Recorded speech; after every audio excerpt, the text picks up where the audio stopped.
नमस्कार दोस्तों, स्वागत है आपका अपने YouTube चैनल अपनी पाठशाला पर। दोस्तों, आज मैं एक बार फिर से उपस्थित हूँ भारतीय इतिहास एवं संस्कृति पर आधारित वीडियो श्रृंखला का अगला भाग लेकर। तो आइए दोस्तों, शुरुआत करते हैं।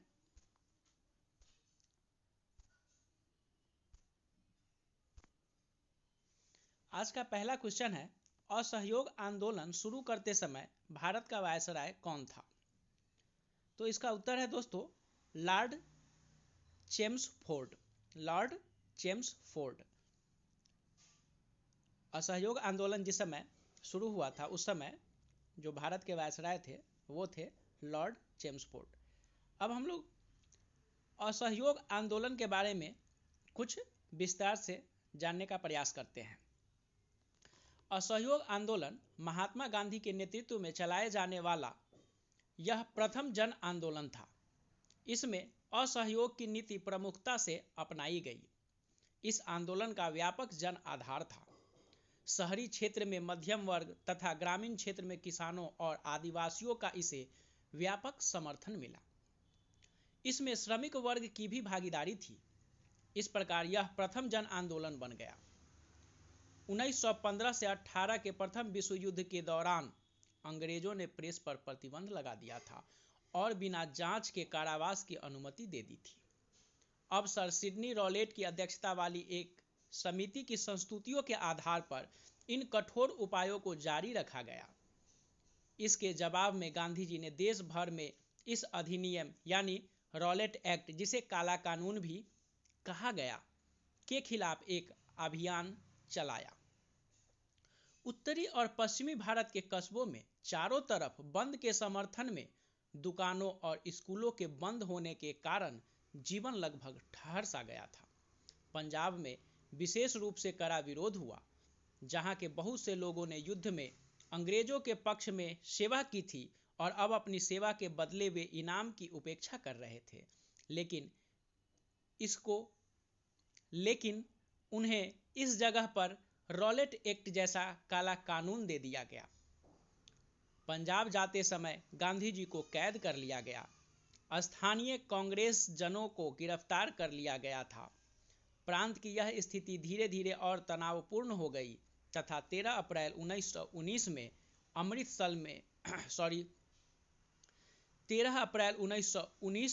अमृतसर में यह खून खराबे के चरमोत्कर्ष पर ही पहुंच गई, जब एक अंग्रेज ब्रिगेडियर ने एक राष्ट्रवादी सभा पर गोली चलाने का हुक्म दिया।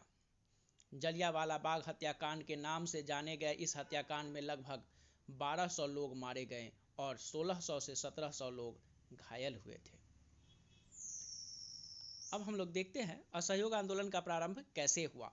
असहयोग आंदोलन 1 अगस्त 1920 में औपचारिक रूप से शुरू हुआ था और बाद में आंदोलन का प्रस्ताव कांग्रेस के कोलकाता अधिवेशन में 4 सितंबर 1920 को पारित किया गया था, जिसके बाद कांग्रेस ने इसे अपना औपचारिक आंदोलन के रूप में स्वीकार कर लिया। जो लोग भारत से उपनिवेशवाद को खत्म करना चाहते थे, उनसे आग्रह किया गया कि वे स्कूलों, कॉलेजों और न्यायालयों में न जाएं तथा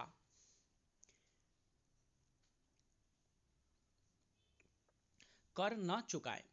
संक्षेप में सभी को अंग्रेजी सरकार के साथ सभी ऐच्छिक संबंधों के परित्याग करने को कहा गया।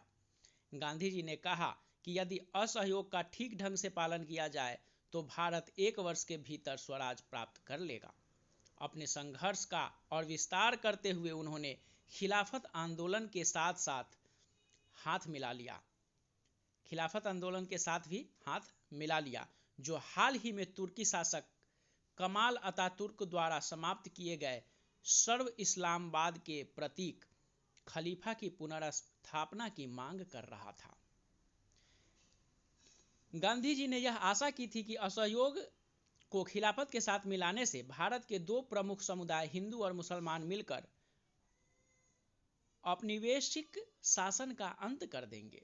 इन आंदोलनों ने निश्चय ही एक लोकप्रिय कार्यवाही के बहाव को उन्मुक्त कर दिया था और ये चीजें औपनिवेशिक भारत में बिल्कुल ही अभूतपूर्व थी। विद्यार्थियों ने सरकार द्वारा चलाए जा रहे स्कूलों और कॉलेजों में जाना छोड़ दिया। वकीलों ने अदालत में जाने से मना कर दिया कई कस्बों और नगरों में श्रमिक वर्ग हड़ताल पर चला गया। सरकारी आंकड़ों के मुताबिक 1921 में 396 हड़तालें हुई, जिनमें 6 लाख श्रमिक शामिल थे और इसने 70 लाख का नुकसान हुआ था। यह जो हड़ताल हुए थे, इससे 70 लाख के लगभग नुकसान हुआ था। ग्रामीण क्षेत्र भी असंतोष से आंदोलन कर रहा था। पहाड़ी जनजातियों ने वन्य कानूनों की अवहेलना कर दी। किसानों ने कर नहीं चुकाए। कुमाऊं के किसानों ने औपनिवेशिक अधिकारियों का सामान ढोने से मना कर दिया। यानी कि वो जो अंग्रेज जो अधिकारी थे, उनका सामान वगैरह ढोने से उन्होंने मना कर दिया। इन विरोधी आंदोलनों को कभी कभी स्थानीय राष्ट्रवादी नेता की अवज्ञा करते हुए कार्यान्वित किया गया। किसानों, श्रमिकों और अन्य ने इसकी अपने ढंग से व्याख्या की तथा औपनिवेशिक शासन के साथ असहयोग के लिए उन्होंने ऊपर से प्राप्त निर्देशों पर टिके रहने के बजाय अपने हितों से मेल खाते तरीकों का इस्तेमाल कर आगे कार्यवाही की। महात्मा गांधी के अमेरिकी जीवनी लेखक लुई फिशर ने लिखा है कि असहयोग भारत और गांधी जी के जीवन के एक युग का ही नाम हो गया। असहयोग शांति की दृष्टि से नकारात्मक किंतु प्रभाव की दृष्टि से बहुत सकारात्मक था। इसके लिए प्रतिवाद, परित्याग और स्व अनुशासन आवश्यक थे। यह स्वशासन के लिए एक प्रशिक्षण था। 1857 के स्वतंत्रता संग्राम की क्रांति के बाद पहली बार असहयोग आंदोलन के अंग्रेजी राज की नींव हिल गई। 1857 के बाद यह जो आंदोलन था वह पहली बार इतना ज़्यादा प्रभावशाली था कि अंग्रेजी सरकार इससे घबरा गई थी। फरवरी 1922 में किसानों के एक समूह ने संयुक्त प्रांत के गोरखपुर जिले के चौरी चौरा में एक पुलिस थाने पर आक्रमण कर उसमें आग लगा दी। इस अग्निकांड में कई पुलिस वालों की जान चली गई। हिंसा की इस कार्यवाही से गांधी जी को यह आंदोलन तत्काल वापस लेना पड़ा। उन्होंने जोर दिया कि किसी भी तरह की उत्तेजना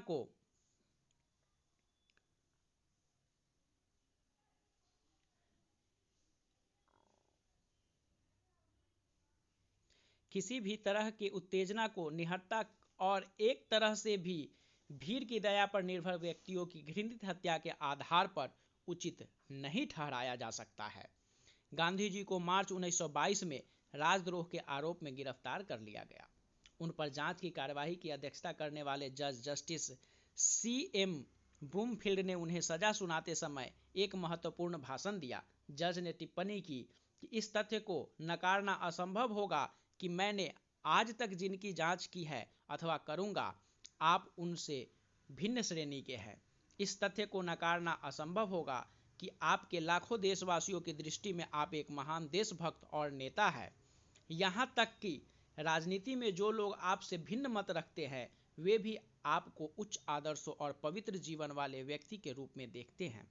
चूंकि गांधी जी ने कानून की अवहेलना की थी, अतः उस न्यायपीठ ने गांधी जी को 6 वर्षों की जेल की सजा सुनाई। लेकिन जज ब्रूमफील्ड ने कहा कि यदि भारत में घट रही घटनाओं की वजह से सरकार के लिए सजा के इन वर्षों में कमी और उनको मुक्त करना संभव हुआ, तो मुझे इससे ज़्यादा कोई प्रसन्नता किसी बात में नहीं होगी। इसी बीच 4 फरवरी 1922 को गोरखपुर जिले के चौरी चौरा नामक स्थान पर पुलिस ने जबरन एक जुलूस को रोकना चाहा। इसके फलस्वरूप जनता ने क्रोध में आकर थाने में जो आग लगा दी और इसके बाद ही यह क्या हुआ कि आंदोलन बंद हो गया। असहयोग आंदोलन के स्थगन पर मोतीलाल नेहरू ने कहा कि यदि कन्याकुमारी के एक गांव ने अहिंसा का पालन नहीं किया तो उसकी सजा हिमालय के एक गांव को क्यों मिलनी चाहिए। अपनी प्रतिक्रिया में सुभाष चंद्र बोस ने कहा कि ठीक इस समय जबकि जनता का उत्साह चरमोत्कर्ष पर था, वापस लौटने का आदेश देना राष्ट्रीय दुर्भाग्य से कम नहीं। आंदोलन के स्थगित करने का प्रभाव गांधी जी की लोकप्रियता पर पड़ा। 10 मार्च 1922 को गांधी जी को गिरफ्तार किया गया तथा न्यायाधीश ब्रूमफील्ड ने गांधी जी को असंतोष भड़काने के अपराध में 6 वर्ष की कैद की सजा सुनाई। स्वास्थ्य संबंधी कारणों से उन्हें 5 फरवरी 1924 को रिहा कर दिया गया। तो अब बढ़ते हैं हम लोग अगले क्वेश्चन की ओर दोस्तों। अगला क्वेश्चन है, दक्षिण अफ्रीका से लौटने के बाद महात्मा गांधी ने प्रथम सफल सत्याग्रह आंदोलन कहां प्रारंभ किया? इसका उत्तर है दोस्तों चंपारण में। दक्षिण अफ्रीका में अपने लंबे प्रवास के बाद, जो लगभग 20 वर्ष का था, दक्षिण अफ्रीका में गांधी जी का जो प्रवास था वह 20 वर्षों का था, भारत में एक राष्ट्रवादी, सिद्धांतवादी और आयोजक के रूप में बहुत सम्मान दिया। किन्हें? महात्मा गांधी को। उन्हें गोपाल कृष्ण गोखले द्वारा आमंत्रित किया गया था, जो भारतीय राष्ट्रीय कांग्रेस में वरिष्ठ नेता थे, जिन्होंने CF एंड्रयूज द्वारा उन्हें अवगत कराया गया था। यानी CF एंड्रयूज के द्वारा उन्हें इनसे मिलने का मौका मिला था। महात्मा गांधी के भारत लौटने के बाद गोखले ने मोहनदास करमचंद गांधी को भारत में मौजूदा राजनीतिक स्थिति और उस समय के सामाजिक मुद्दों के बारे में अच्छी तरह से निर्देशित किया। 1917 का चंपारण सत्याग्रह, यह महात्मा गांधी द्वारा प्रेरित पहला सत्याग्रह आंदोलन था और भारतीय स्वतंत्रता आंदोलन में एक बड़ा विद्रोह था। इस आंदोलन ने ब्रिटिश शासन में उनके आगमन को चिन्हित किया। इसके बाद उन्होंने 1918 का खेरा सत्याग्रह किया। यह खेरा जिले के किसानों के समर्थन के लिए आयोजित किया गया था। खेरा के लोग फसल खराब होने और प्लेग की महामारी के कारण अंग्रेजों द्वारा लगाए गए उच्च करों का भुगतान करने में असमर्थ थे और इसी हेतु वो जो है यह आंदोलन चलाए किसानों के हित को लेकर के महात्मा गांधी ने। आइए अब अगले क्वेश्चन की ओर बढ़ते हैं। अगला क्वेश्चन है, भारत की राजधानी कोलकाता से दिल्ली किस वर्ष परिवर्तित की गई? तो इसका उत्तर है दोस्तों 1911 ईस्वी में। 12 दिसंबर 1911 को दिल्ली को भारत की राजधानी बनाने का ऐलान किया गया था और 13 फरवरी 1931 को दिल्ली को आधिकारिक तौर पर राजधानी घोषित किया गया। इसका विवरण इस प्रकार है, भारत की राजधानी नई दिल्ली की आधारशिला तत्कालीन सम्राट जॉर्ज पंचम द्वारा रखी गई थी। यह आयोजन 1911 के दिल्ली दरबार में हुआ था। यह जो दिल्ली दरबार 1911 में जो तत्कालीन ब्रिटेन के सम्राट थे, राजा थे जॉर्ज प्रथम, उनका भारत आगमन हुआ था और दिल्ली दरबार का आयोजन हुआ था और उसी में इस बात की घोषणा हुई कि भारत का जो राजधानी है वह कोलकाता से स्थानांतरित करके दिल्ली कर दिया जाएगा। शहर की वास्तुकला और योजना दो British architect sir Herbert baker और सर एडविन लुटियंस के द्वारा बनाई गई थी। 13 फरवरी 1931 को भारत के वायसराय लॉर्ड इरविन ने दिल्ली का उद्घाटन देश की नई राजधानी के रूप में किया था। तब से नई दिल्ली देश को चलाने के लिए आवश्यक सभी शाखाओं, विधायी, न्यायपालिका और कार्यकारी के साथ सरकार का केंद्र बन गई। अब बढ़ते हैं अगले क्वेश्चन की ओर। अगला क्वेश्चन है, 23 दिसंबर 1912 को भारत के गवर्नर जनरल लॉर्ड हार्डिंग पर दिल्ली के चांदनी चौक में निकल रहे जुलूस पर बम फेंकने वालों का नेता कौन था? इसका उत्तर है दोस्तों रास बिहारी बोस। इस घटना को दिल्ली षड्यंत्र मामला या दिल्ली लाहौर षड्यंत्र के नाम से भी जाना जाता है। 1912 में भारत के तत्कालीन वायसराय लॉर्ड हार्डिंग की हत्या के लिए रचे गए एक षड्यंत्र के संदर्भ में रचा गया यह एक षड्यंत्र था। जब ब्रिटिश भारत की राजधानी जो है कोलकाता से नई दिल्ली में स्थानांतरित होने के अवसर पर वह दिल्ली आए हुए थे। कौन? Viceroy Lord Hardinge. Ras Bihari Bose को इस षड्यंत्र का प्रणेता माना जाता है।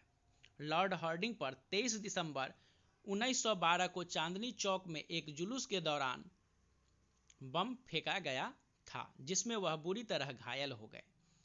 इस घटनाक्रम में हार्डिंग के महावत की मृत्यु हो गई थी। इस घटना के आरोप में बसंत कुमार विश्वास, बाल मुकुंद, अवध बिहारी व मास्टर अमीर चंद को फांसी की सजा दे दी गई थी, जबकि रास बिहारी बोस गिरफ्तारी से बचते हुए जापान फरार हो गए थे। इस षड्यंत्र के प्रणेता रास बिहारी बोस देहरादून के वन अनुसंधान संस्थान में कुछ समय तक हेड क्लर्क के रूप में काम करने के दौरान ही उनका जो है परिचय क्रांतिकारी जतिन मुखर्जी से हुआ। और जो जतिन मुखर्जी थे उस समय एक युगांतर नामक क्रांतिकारी संगठन चला रहे थे, जिसमें उन्हें अमरेंद्र चटर्जी से भी मुलाकात हुई और वह बंगाल के क्रांतिकारियों के साथ जुड़ गए। इसके कुछ समय बाद वह अरविंदो घोष के राजनीतिक शिष्य रहे जतीन्द्र नाथ बनर्जी उर्फ निरालंब स्वामी के संपर्क में आने पर संयुक्त प्रांत वर्तमान उत्तर प्रदेश और पंजाब के प्रमुख आर्य समाजी क्रांतिकारियों के भी निकट आए।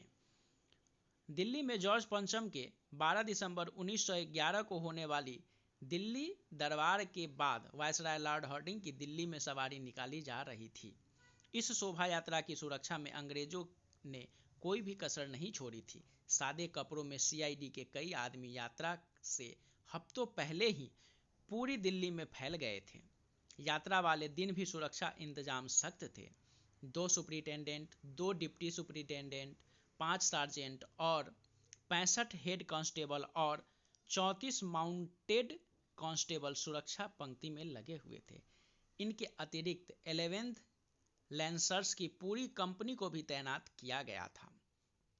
बोस की योजना इसी शोभा यात्रा में हार्डिंग पर बम फेंकने की थी। अमरेंद्र चटर्जी के एक शिष्य बसंत कुमार विश्वास को बम फेंकने के लिए चुना गया, जो देहरादून में बोस का नौकर था। बाल मुकुंद गुप्त, अवध बिहारी व मास्टर अमीर चंद ने भी इस हमले में सक्रिय रूप से भूमिका निभाई थी। तो दोस्तों, आज के वीडियो में बस इतना ही। मिलते हैं एक नए वीडियो में एक नए विषय के साथ। तब तक के लिए धन्यवाद दोस्तों।